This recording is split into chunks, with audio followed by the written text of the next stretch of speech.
අයවැය සම්මත කරගන්න වෙනවා. මොකද ජාත්‍යන්තර මූල්‍ය අරමුදලේ තියෙන ගිවිසුම් මතත් ජාත්‍යන්තර මූල්‍ය අරමුදලේ ඊළඟ ට්‍රාන්ච් එක ලබා ගැනීම සඳහා එක කොන්දේසියක් තමයි මේ අයවැය මේක සම්මත කරගන්න ඕනේ.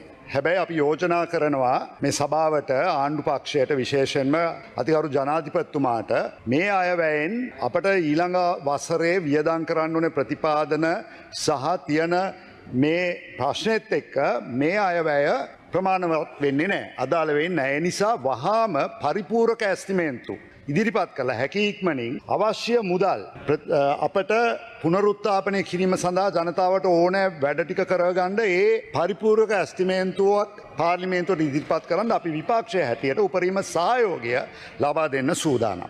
මේ වෙලාවේදී අපි හිතනවා අපි රට වෙනුවෙන් අපි කරන්න ඕනේ එම කාර්යය අපි ඊට කරන්න අපි සූදානම්. Start your degree after O levels. Call IIT on 0766 760 760.